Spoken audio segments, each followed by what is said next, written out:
que nos deixam presos a telas, viciados e subjugados pelas Big Techs, por esses grandes vilões da humanidade que vão se revelando aos poucos. E, meu Deus do céu, estou adiantando aqui essa abertura, porque eu estou empolgado com esse papo que eu vou ter hoje para a gente entrar justamente nessa questão das bolhas, a questão que foi o motivo original do que o podcast foi criado, hoje, que ele surge de uma angústia minha com esse mundo em que a gente é cada vez mais intermediado por algoritmos, por telas, com o nosso lazer está aqui, a nossa educação está aqui, o nosso conhecimento, a nossa relação com as outras pessoas está aqui nesse aparelhinho que você está me vendo, mas o podcast Inteligência Orgânica também está aqui. Porque eu descobri conversando com outras pessoas que é dentro do sistema que a gente briga contra ele. Sim. Qual que é a minha resposta para me revoltar contra o sistema? É criar um podcast dentro do YouTube, do Spotify. Dito isso, seja muito bem-vindo, Jean Willis. Obrigado, querido. Olha, quase derruba a água de emoção. Assim que é bom. Mostrando expansão humana, que é o que a gente precisa cada vez mais, porque dentro da tela a gente fica conformado. Sim. Né? Dentro desse pequeno Black Mirror que a gente vive. Mas antes eu tenho que dar um recado para você, né? Se inscreva no canal, faça aqui as obrigatoriedades que nos deixam cada vez mais conectados. Você se inscrever nesse canal não quer dizer que você vai receber os vídeos daqui. Então você tem também que ativar um sininho, e você tem que deixar um comentário, e você tem que seguir no Spotify. Façam todas essas coisas para você receber mais conteúdos do Inteligência Orgânica. Eu odeio falar isso na abertura de todos os programas, mas ele se torna necessário porque é assim que a gente luta contra o sistema. Jean, é um prazer te receber aqui, né? Eu brinco que eu sou um pessimista em relação ao futuro. Eu comecei esse podcast muito pessimista, eu dizia que eu era. Mas daí eu conversei com algumas pessoas que me disseram assim, cara, você não pode sair por aí falando que você é pessimista, porque você também atrai.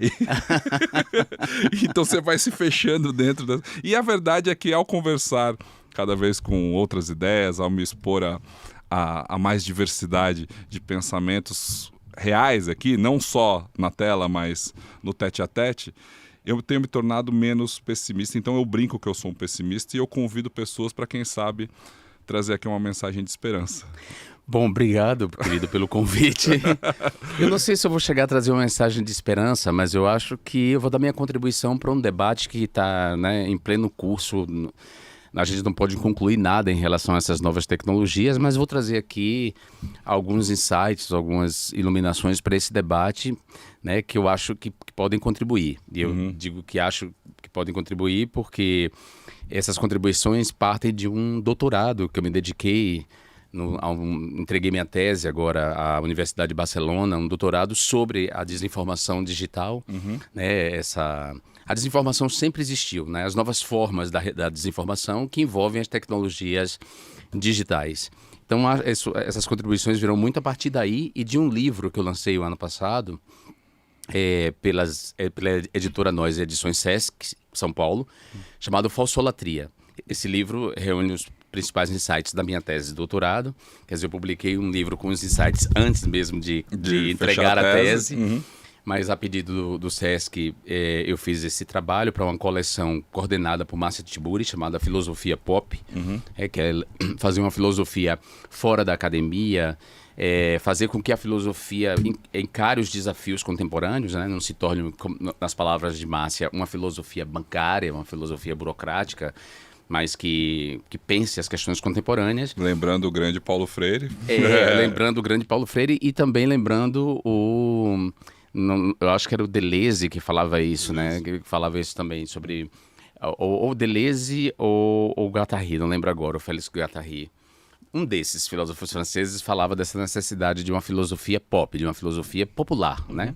Então, dentro dessa ideia da Márcia, eu escrevi esse livro, que é um ensaio que eu tentei falar para todos os públicos, né? Sair mesmo do meio acadêmico, falar para todos os públicos, falar principalmente para os mais jovens.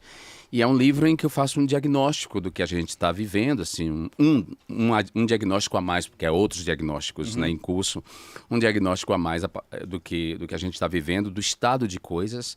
Tento abrir algumas caixas pretas, né, em relação as novas tecnologias, para a partir daí a gente desenvolver algum tipo de resistência, né? Ou de disputa dessas novas tecnologias. Existe um ramo da comunicação, dos estudos em comunicação, que se chama ecologia dos meios, né? E que aplica conceitos do darwinismo, da evolução das espécies, do darwinismo, aplicada aos meios de massa, né?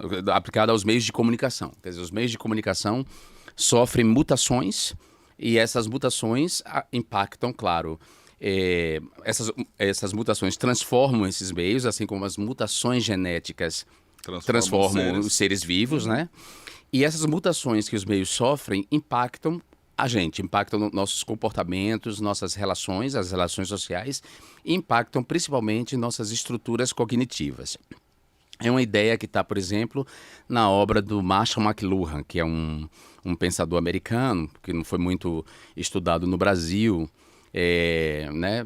Na América Latina ele não foi muito estudado, mas ele se dedicou a pensar, né, como os meios, essas mutações dos meios de comunicação impactavam os comportamentos, o estar no mundo, né? Desde, por exemplo, a arquitetura até mesmo as estruturas próprias do pensamento, né?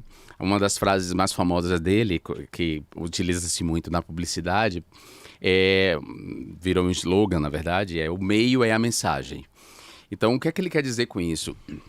Que mais que se preocupar com o conteúdo que circula, ou que é divulgado, o conteúdo que é divulgado a partir daquele meio, nós temos que nos preocupar com o meio em si, com a mídia em si. O meio no sentido de mídia, né? Mídia em inglês quer dizer meio. Meio. Aliás, tem um trocadilho que já em 1995 a gente usava na FACOM, na Faculdade de Comunicação, onde eu me formei, da UFBA, em jornalismo, em comunicação social, com habilitação em jornalismo. A gente já usava um trocadilho, a gente dizia que a gente estava entrando numa idade mídia, né? Porque a mídia em inglês se escreve média, né? Digamos assim. Então, uma idade mídia, em que essa idade mídia seria essa mistura de tecnologias avançadas de comunicação com um pensamento reacionário e conservador. Isso lá em 1995 a gente já usava esse trocadilho, pensando já no futuro da internet. E em 1995, quando a internet aparece, esse ambiente comunicacional, né? A internet não é um meio em si, mas é um ambiente comunicacional construído por uma infraestrutura tecnológica, uma infraestrutura global tecnológica de satélites e redes de fibra ótica que transmitem as informações digitalizadas, né? Todas as informações do mundo puderam ser reduzidas à sua forma digital, a forma de bit, né? De 0 a 1, de corrente não corrente. Não sei se eu vou estar falando aqui muito difícil para as pessoas, não, mas enfim. Entrou ali no técnico de como as mensagens chegam e comunicam através dos satélites e a gente tá. Mas chegamos na média. Elas são digitalizadas. Elas são digitalizadas. Esse processo se chama dataficação, né? Quer dizer, você converter tudo em dados, em dados, e assim, a unidade mínima digital é uma corrente e não corrente. É uma combinação de zeros e uns. Corrente binária. Corrente binária, exatamente. Então, essa é a digitalização e essa infraestrutura global transmite essas informações digitalizadas no mundo inteiro e estão armazenadas nos data centers. Certo. Né? Certo? Então, essa tecnologia, para voltar ao que eu estava dizendo, essa tecnologia sofre essas transformações. A gente viu uma transformação, por exemplo, na virada do século XIX para o século XX, com o surgimento da fotografia, por exemplo. A fotografia é um longo processo, né? Ela não surge assim, da noite para o dia. Ela é um longo processo de uma série de tecnologias que vão se plasmar na fotografia.